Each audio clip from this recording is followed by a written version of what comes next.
Hello, and welcome to my channel as seen by V, where I discuss reality TV shows and popular topics. Today, I'm going to be getting into episode 2 of Married at First Sight, season 20, and let's go ahead and get into it. Okay, so I'm just going to go ahead and start with picking up from the cliffhanger that production left us on with Adam and Marissa. So Marissa's walking down the aisle and she sees a familiar face. Now, my previous review was a little bit off. I thought that they had more dealings than they actually did. But I also think that production did a little tricky thing with his expression. Um, but it's all good. So seems like he actually approached her one day because he thought she was so beautiful, and maybe they exchanged numbers, but they never actually went on a date. So it was good to kind of see that they already had a little physical connection. I don't know what made her not want to go on a date with him, or what made the connection not come to fruition. I kind of feel like as we see them in this episode, I can tell that she's attracted to him, but I think there may be certain things about him she's not so much attracted to. And on the other end, I kind of see the same thing in him. So I feel like on paper they make a lot of sense, but I don't know if their chemistry is actually going to amount to what they seem to have going on between both of them on paper. So starting out with them, they have a nice ceremony. Everything seems to go okay. When they get to the reception, it starts to get just a little bit shady, okay? And I remember talking about Marissa's friends and saying how cute they were. And they were kind of showing their ass at the ceremony. Now, I don't know what triggered them so bad about the piano. Maybe it's the braggadociousness that I kind of called out in the first review that Adam gives. So maybe they were kind of giving like, or they were getting a vibe of like, why is he playing the piano? I think that they thought the first song was cool, but the second song, it's like, bro, you're doing too much. So, I mean, one of her bridesmaids was just laughing uncontrollably. I mean, production was being shady, showing people's eyes glazing over, about to go to sleep, and all of this other stuff. Now, I don't really think that that was the reaction of the audience when he was playing the piano, but I definitely think that Marissa's friends was being a little shady now. And my thing is, you don't have to enjoy the piano, and you might have some thoughts about Adam. I mean, I think we all have some thoughts about Adam, but damn, you don't have to be rude, boo. You do not have to be rude. Um, I don't know if it was giving insecurity. I don't know if it was giving jealousy. I don't know exactly what it was giving, but I feel like if I was at my friend's wedding, I don't think I would be laughing because her groom was playing the piano. But overall, from this episode, I did have a different impression of Marissa than I did previously. I don't know. She came across a little bit more immature, I guess is the best way to put it. This episode, her and her friends. She seemed to be a little bit more surface level than I anticipated her being. When Adam brought up the fact that his family wasn't there, I mean, it's good that she didn't seem to judge him for it, but she also didn't kind of seem to care. She just kind of brushed right past it. So, I mean, she just had very much so a I don't care type of an attitude, and I'm not really taking this too serious type of a attitude. And in comparison, Adam is a little bit more serious, so they could balance each other out. But I'm just not seeing the chemistry between these two. I know that she is physically attracted to him. He is obviously physically attracted to her because he approached her and he said she was beautiful. And I do think they was doing a hump it up in that bed. She was trying to act like she was sleeping on the couch. She wasn't fooling nobody. I don't think she was even trying to fool us by acting like she was gonna be sleeping on that couch. I think she rode that man like a soldier. Okay. And they married. That's a prerogative. Um, I just feel like my impression of Marissa has changed a little bit. I hate to say it. I really hate to say it, but I might have to give Adam a little bit of credence. Now, he's still a player. He is still a player. I will not take that back. But I kind of understand now what he means about the party girl type of mentality. Now, I think that you can party and you can still be marriage minded, but I feel like maybe what he's referring to is the immaturity that sometimes comes along with that. And also maybe because he lives such a rigid life, I don't see Marissa wanting to live a rigid life. I see her still kind of like being young and figuring it out and all of this. And he kind of seems like he's more serious. So that's all I have to say about this couple. We're going to go ahead and move on. So we're going to go ahead and get into Michelle and Cameron. Michelle, she is absolutely beautiful. She is cute as a button. I am noticing that everyone is definitely focused a lot on looks. Michelle described wanting someone who is tall, brunette, and who's a guy's guy. Also, she did mention other things like intelligence, and her parents made sure that they chimed in and said, and he need to have a coin too. Amen. Okay. Um, her dad wrote her a beautiful, heartfelt letter. I actually felt like that really touched me myself as well. She talked about her struggle with fertility a little bit. She was diagnosed with fibroids at 26. Um, Cameron, super tall, giant. He gives gentle giant, to be honest. He seems like a really sweet guy. He played ball overseas. Now he coaches community college. He is extremely tall, loves what he does, wants someone to share things with, and he has never, ever, ever been in a long-term relationship longer than 6 months. Now his mom says that he's very picky and that's why he has not been in a long-term relationship, and he kind of agrees, maybe I am, but he says that he wants to wait for something special, not just jump into something to be in something. So I actually love that. He seems to be a really honest person. He's super cute to me, and I'm surprised he hasn't found somebody. But him and Michelle seem to have hit it off really swimmingly. He think that she look good, she think that he look good. She loves his height, and I'm sure her family appreciates his height as well. Her mom did say that, "Hey, I liked, your daddy because he was tall." And funny enough, her mom and her dad were match made, I believe, by her grandma. So that was pretty cool. Now when they were coming back from the reception, he does drop that ball on her like bam.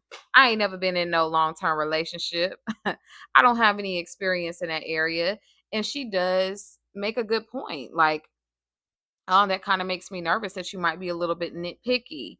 And he says that, she doesn't have anything to worry about.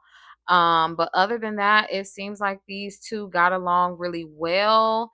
There was nothing really in particular that went bad. I think everything went great. I think that his family had a really good reaction to her.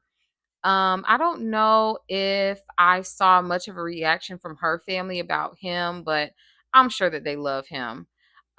He just seems amazing, honestly. His friends had a whole lot of good things to say about him.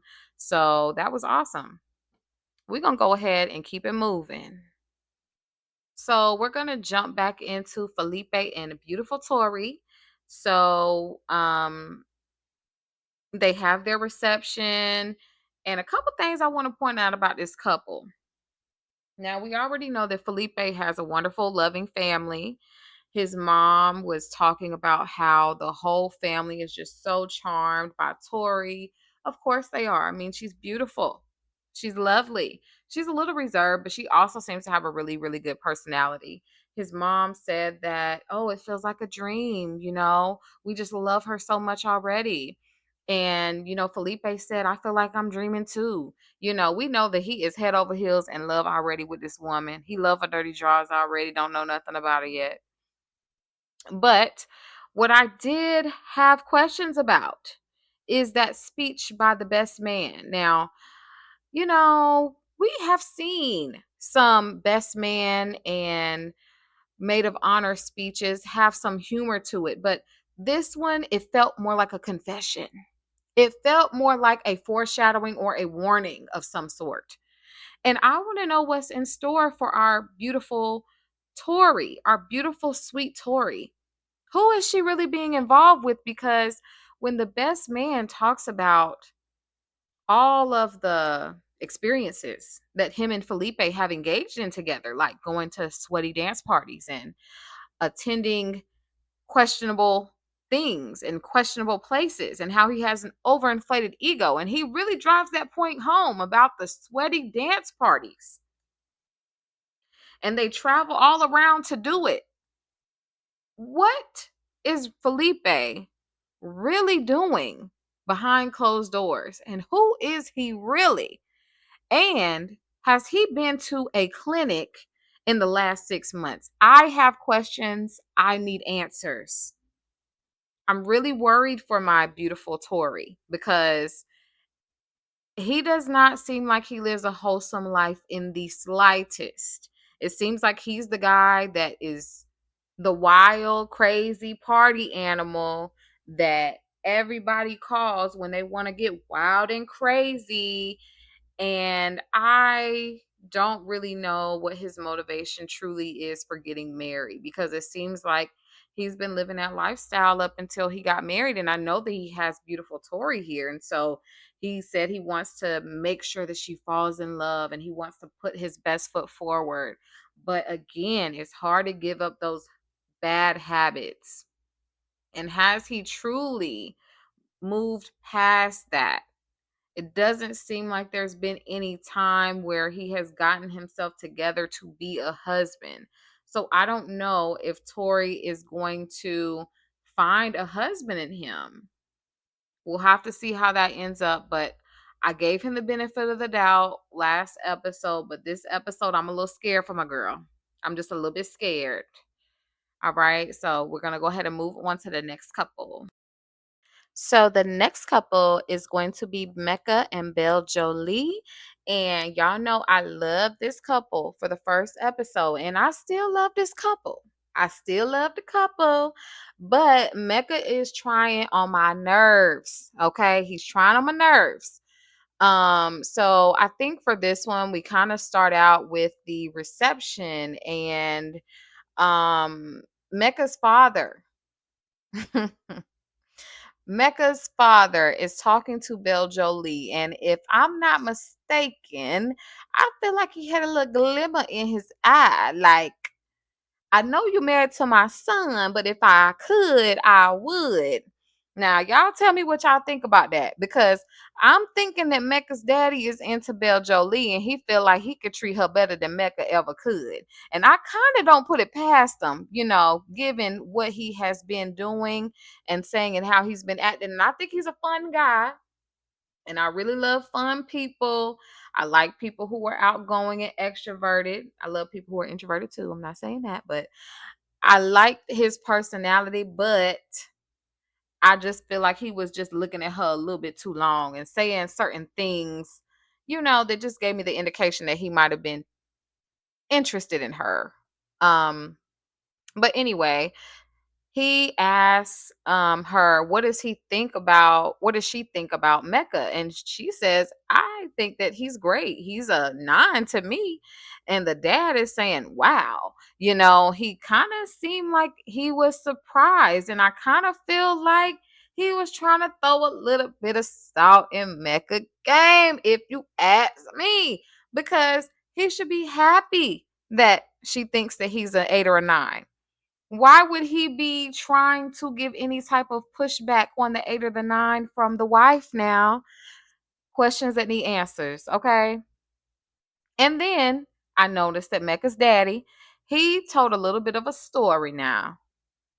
Now, he said that he told Mecca to ask if he should kiss her or not. Mm. But as we recall, that was before Mecca's dad even walked in, that Mecca said, maybe I should ask her if I can kiss her. And then when the dad came in, he said the cheek is for the weak and the tongue means she sprung. So to me, that's still throwing a little bit of salt in your son game. You need to stop acting like that, Mecca Daddy. I don't know what his name is. Um, but Mecca's daddy need to stop acting like that. You need to go on and get your own woman. Okay. Bill Jolie is with Mecca. Don't be hating. All right. So he does give a speech and he seems to want to embarrass Mecca a little bit in a nice way. He kind of buttons it up nice at the end and says, no matter what he tried and failed in a million times, he wanted to be a WNBA player. He wanted to run for the president. He wanted to be this and he wanted to be that. And he was awful at everything. But you know what? He's a good person and that's all that matters. And that's true. But you also did not have to do that in front of everybody and embarrass him like that. So I feel like Mecca, you need to stand up for yourself. I don't know. But Bill Jolie stood up for her man when he couldn't stand up for himself.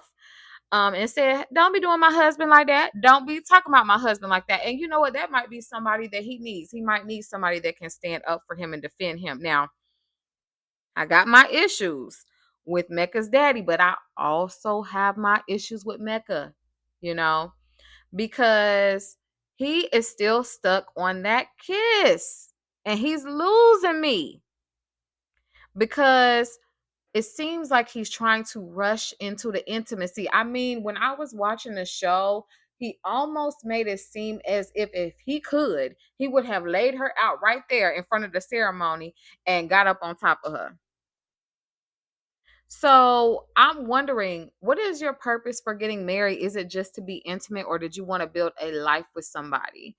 I think he might be trying to reason with his ego on why he didn't get the kiss, and his friends were rightfully telling him like, Bill Jolie did the right thing. Given the fact that y'all don't know when each other at all, she did not do anything wrong by not giving you a kiss in the mouth. She don't have to kiss you in the mouth. Let it go. But he just would not listen to reason. It reminds me of that Nigerian saying, wisdom is chasing you, but you're faster. I don't understand.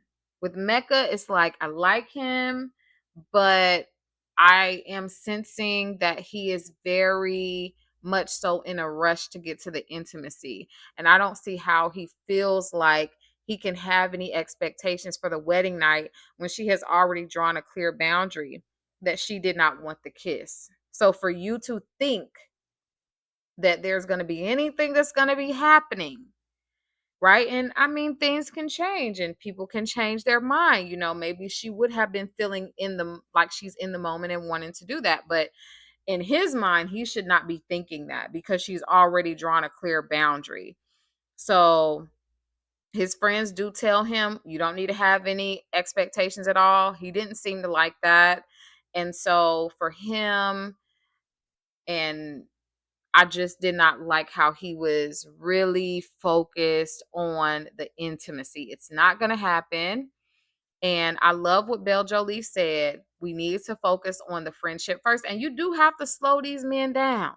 You got to slow them down because all they see is their eyes get big. They see how you look. They see you beautiful, you fine, you sexy, you fly, and they want some of that. Okay. They always going to want some of that, but you got to wait. You got to tell them you got to wait for this meal, okay? You got to wait for this snack. So I like how she's standing on big business behind that. Period. Also, Belle Jolie's mom, her speech really touched my heart. I feel like she really spoke life into Mecca. I think his daddy came up there and tried to embarrass him in front of everybody, and then he tried to clean it up. He did try to clean it up, but it doesn't take away from the fact that you have kind of made him seem a certain way in front of his new wife. But her mom came up, beautiful woman, and she said, Belle Jolie, she liked to eat. We can't tell. We can't tell. She's small. She real slim. But she says she likes to eat. But she's a beautiful person. She's been through a lot. She's overcome a lot. And she's always going to be good in this life. And she speaks into Mecca and says, I love that you're a goofball, but you're strong and you're solid. And I pray that you have the best days to come. And I thought that that was touching, and I believe it touched him. And I just want Mecca to lean into the possibilities that the marriage can give him rather than focusing on the immediate gratification of what he thinks about a relationship with a woman, because you have a mom now, really, um that you have never had, that has just spoken so much life into you, more than your daddy did, more than your dad did. So I want him to take a step back. And I think it's really, really good and important that Belle Jolie is slowing him down, because he doesn't need to ruin this connection by trying to rush the connection. He needs to really slow down and appreciate what he has and appreciate what he can build with Belle Jolie. Now, Mecca did lose me a little bit, but I still truly believe in this couple. They did mention that, hey, they don't want to separate, especially if kids are involved. Of course, everybody says that, but I really do feel like if they do their best on each side, that they will be able to be a lasting couple. All right, so we're going to go ahead and get into the next couple now. Okay, so our next couple is going to be Nick and Courtney, the bodybuilder. For some reason, I just love to refer to her as the bodybuilder.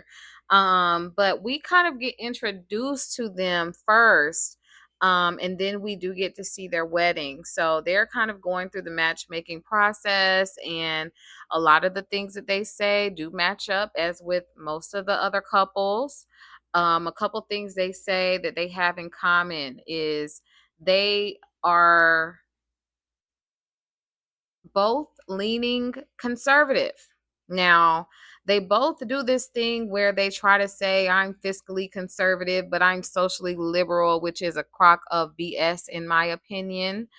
Um, I like that the producers actually kind of called Nick out by asking him, well, what's something that you lean into liberally? And what's something that you lean more conservative on? And he couldn't give an answer. And then, you know, the expert asked Courtney, okay, well, where exactly do you fall on the conservative scale? And then she does this really smart thing, actually, that people do when they want to take the onus off of themselves and put it on someone else so they can best decide how to answer the question without coming across like a bonehead. And so he said, January 6th. What do you think about that? And I was like, wow, okay, he ain't holding no punches. He going straight in for the kill. And she says, remind me again what happened on January the 6th. And I'm like, ma'am, where have you been for the last 5 years, ma'am? I know you know full well what happened on January 6th when they went up to that White House and they ran up in there. So she's lying. She a liar. He is too. So they are similar in that regard, that they both lie. And it seems like they both lie similarly. He did say that he wants somebody that's athletic. Um, he was an athlete and he went to MIT, so that means that he either has some intelligence about himself, or he has some nepotism, or both. And after seeing his dad, I think that it's definitely some nepotism up in there. Okay.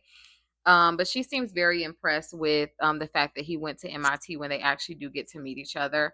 They also say, or they mention religion. So I think that Nick was kind of saying that he's okay with somebody who's not religious. Um, but if they are Christian or if they are religious, hopefully they just don't want to go to church every day. And she pretty much says the same exact thing. So, regardless of what I feel about conservativeness in 2026, especially how this country is today, it seems like they are truly aligned in how they think about things and how they feel about things and what they feel like they want out of a relationship. It seems like they want to have fun and they want to have like a foundation of religion to play some aspect in the relationship, but not to be a huge part of the relationship, I guess, at least for right now. Um, so Another thing about Nick is that he is a serial reality TV show star. Now, I say star very loosely. As he says, he's a D-list celebrity. I would more so say Z-list celebrity. To be honest, I have never seen this man before in my life. Um, if he walked past me, I would not know him. Shout out to Kiki Palmer. I wouldn't know a thing. Never seen this man before. Who is he? Okay, but he seems to think that people are going to always notice him when he's outside, and her bridal party is definitely going to know who he is, but he just would prefer that she doesn't recognize who he is because that would be a little bit off-putting to him. They had no idea who that man was either, okay? But I will say that she did have some reasonable concerns about him being on so many shows. And once she found out that he had been on 4 or 5 different shows, she started drinking like a fish. I mean, he was stressing her out. And it's right for you to wonder, okay, well, what is your end goal? Is what she said. What's your end goal? Like, what are you really in this for? Are you really truly searching for a partner? Are you wanting to really be married? And my question is, you've been on all these shows. Why have you not found somebody yet? So I really honestly don't understand Nick at all, really. I mean, I hear what he said, but he just does not strike me as somebody who is really ready for marriage. I don't feel like I have a good read on him at all. He just kind of seems like he's just doing stuff. Like that's just how I see him. He just doing shit. Like, okay, yeah, I'll go on a reality show. I'll get married. I kind of do want to get married. So let me go on this reality show. I think it was good that they were both attracted to each other. I will say that. But um I don't really have too much else to say about this couple. So we're gonna go ahead and move on because I ain't gonna stretch it. Okay, so our next couple, is this our last couple? No, it's not. We're gonna actually save the best for last. If you know, you know. That's Sean and Nikki. We're gonna save them for last. Let's go ahead and talk about the rugby player and his wife. Okay, so his name is Devin, and he was matched with Caitlin. He is a major league rugby player, and it appears that he plays for the Seattle Seawolves, not to be compared or confused with the Seattle Seahawks, which is my team. Okay, shout out to Russell Wilson. That's my quarterback. Cam Newton, my quarterback too, but you know what I'm saying. Anyway, so they were matched together. Their wedding was pretty interesting, to be honest. Um, he came out and all his friends were just woo, woo, woo, woo, woo. Just like you would expect a bunch of jocks to do. Like, so he kind of was fulfilling that dumb jock stereotype, to be honest, a little bit. um but what he kind of was saying is that he does travel a lot since he is a professional rugby player. Ideally, he would want somebody that can move around with him, so being remote, if they work, that would be ideal. He wants somebody who is like adorable, like a Sydney Sweeney with the beautiful eyes that he described, that just look at him so innocently and he can just melt. And they actually have somebody that is similar to her. Now, not similar to her in the way that the girl from Love is Blind says she looked like Megan Fox. It's a little bit more similar than that. I felt like they got it kind of like, okay, this is not 100% opposite of my type. Like she does have similar eyes, a similar build, and like she does have like a really nice face. And so what I did like about her was that she had the courage and confidence to go ahead and get married even though her dad was against it. I'm glad that her dad showed up, and he said that he was glad he showed up. And my prediction when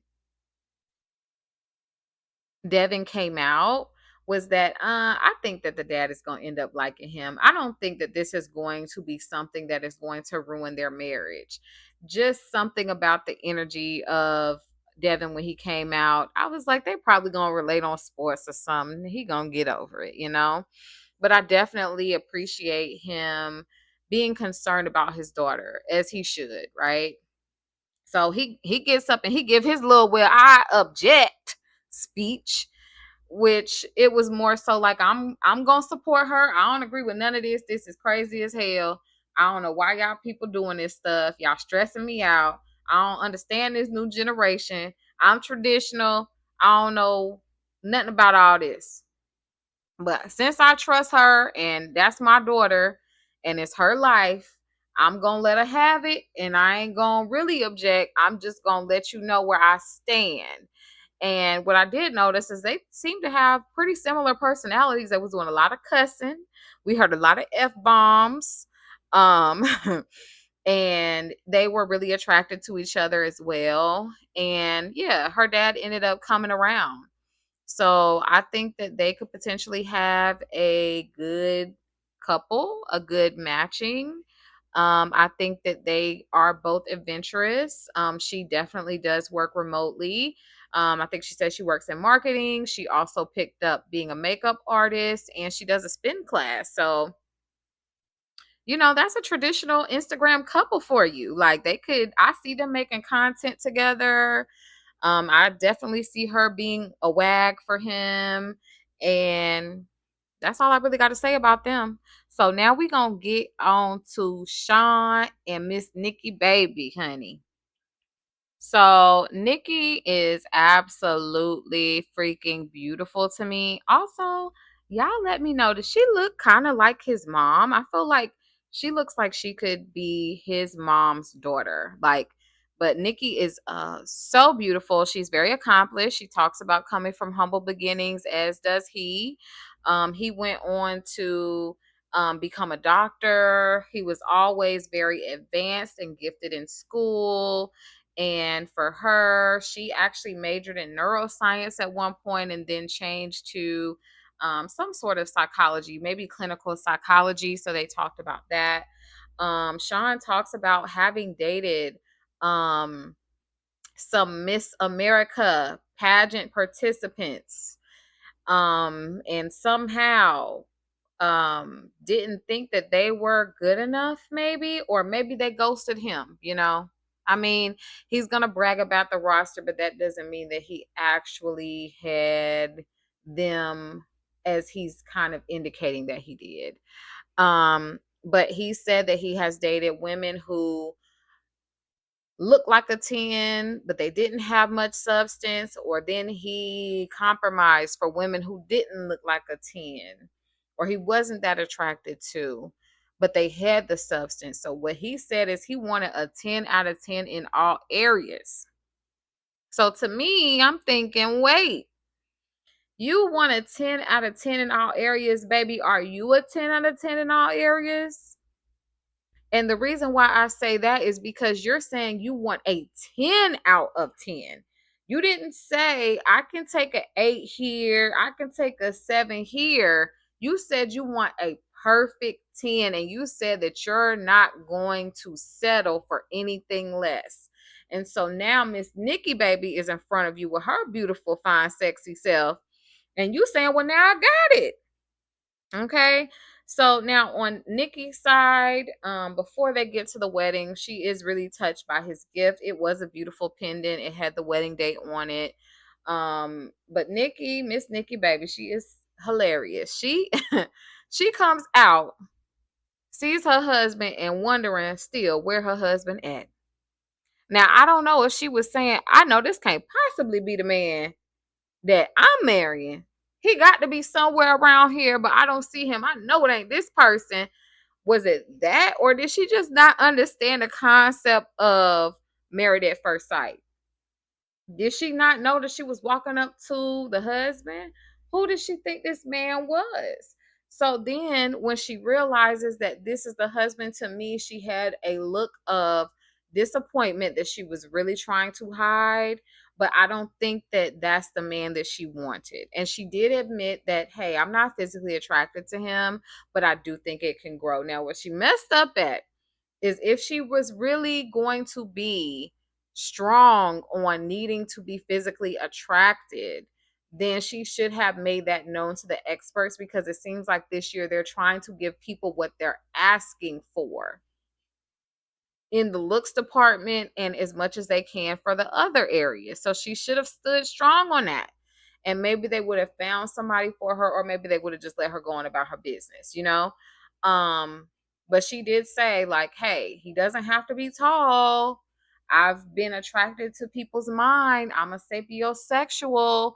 So if he does not meet the height requirement that is my standard, I'm still going to be okay with that, is how she communicated it. Now, what she did say is, I ain't compromising on no coin. He got to make the coin. He got to have the money. You know, I'm talking 250K and better. Okay. So, of course, the expert is like, well, the average salary in America is $54,000 or whatever he says. And she's like, I'm very well aware of the stats, and I still know what I want. And I mean, I don't see anything wrong with that. I mean, I do think that you should be reasonable. In all actuality, I feel like if a man is making $100,000, this is just my opinion, but I'm also not a high income earner. Okay. So take what I'm saying with a grain of salt. I just feel like once you make $100,000, unless you're in like New York or California, of course, because I know all the New York and California people always want to be like, well, $100,000 ain't nothing. Have you seen what rent is like in New York and California? And we ain't talking about New York and California. Y'all pretty much our own country, okay? So leave me alone.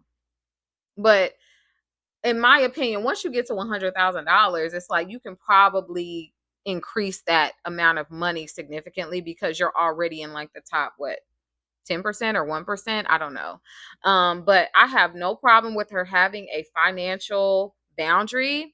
I mean, it's not anything for me to have an issue with or not, because it can garner a certain level of intimidation or competition or insecurity if you're making more money than the man that you're with, because men are conditioned to be the providers. Now, he says that he's always dated women who make more money than him. So he may not necessarily have an issue with that.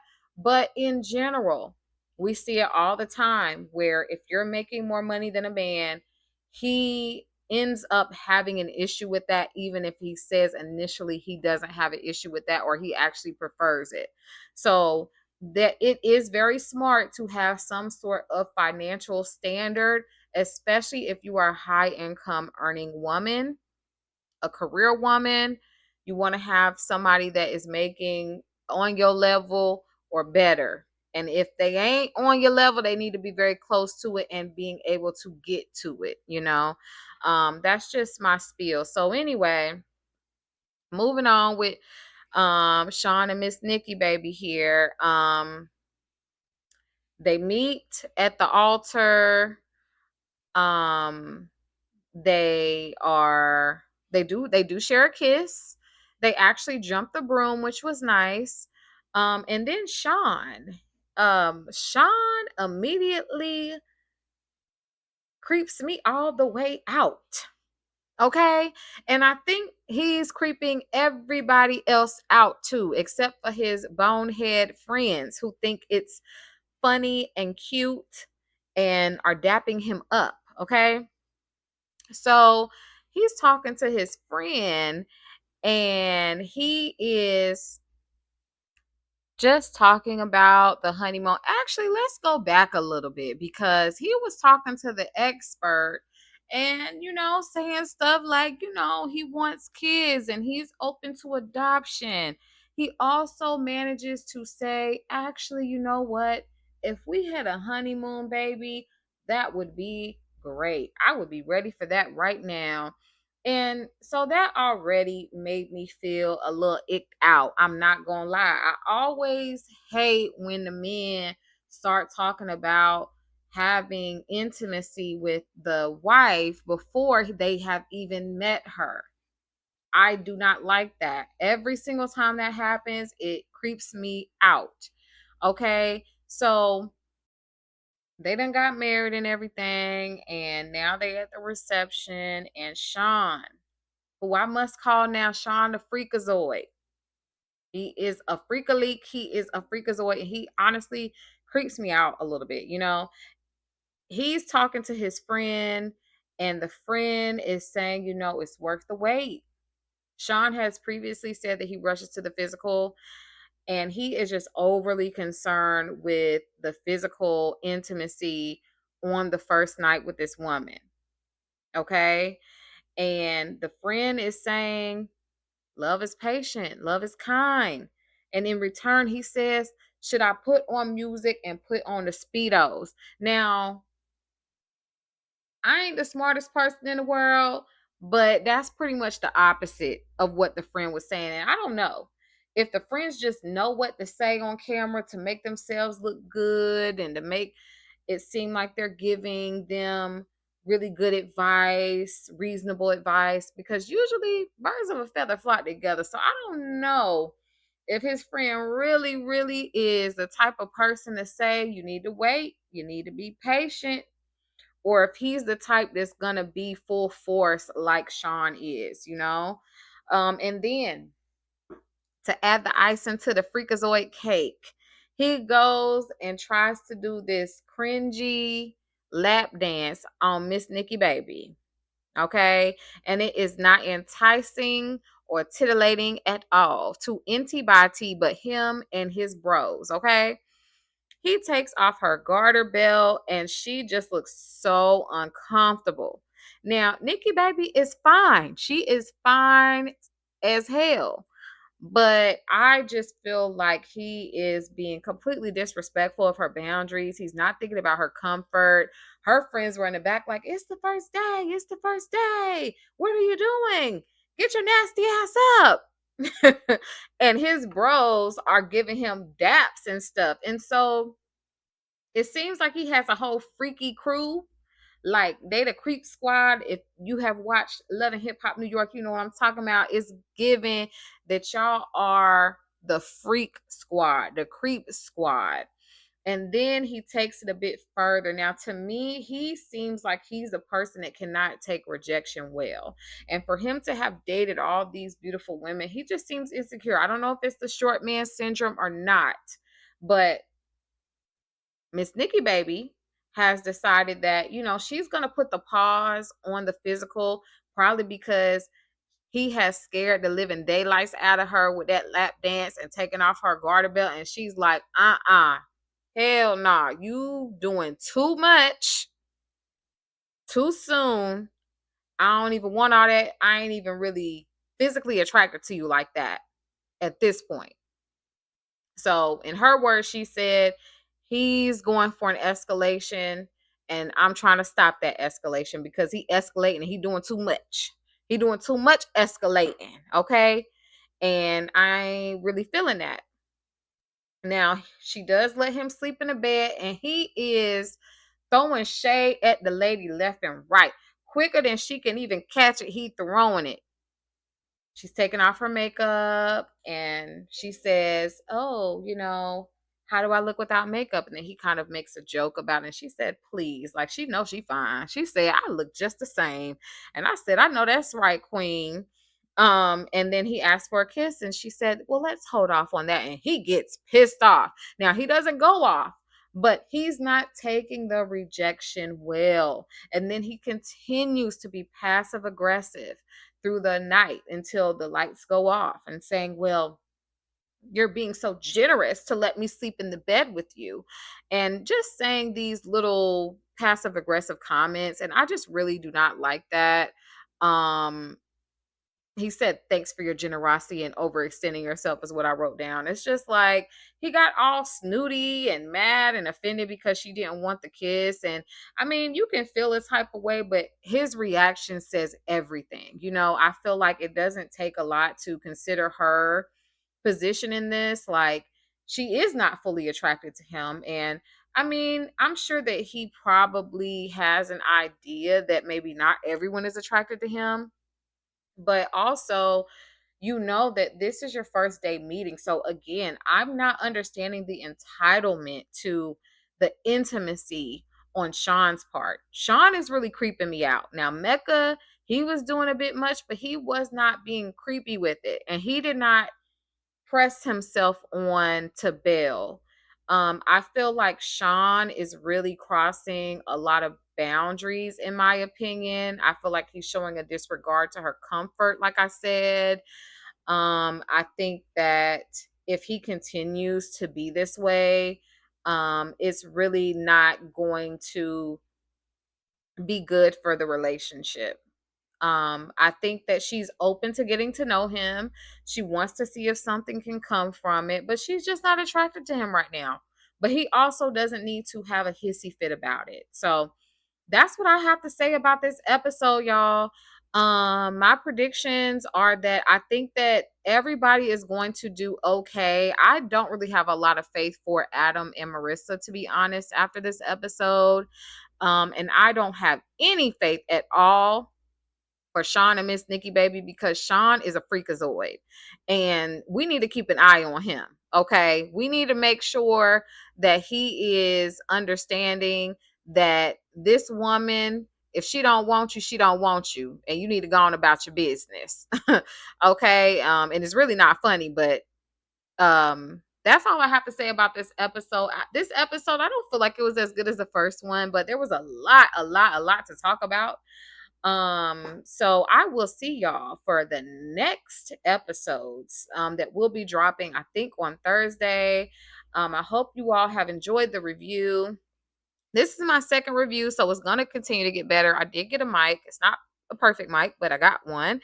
But I want y'all to please, please, please, please like, comment, share, subscribe, and show me and tell me what you think. What do you think about the review? But what do you think about the episode as well? How are you feeling the couples? Who's your favorite couple?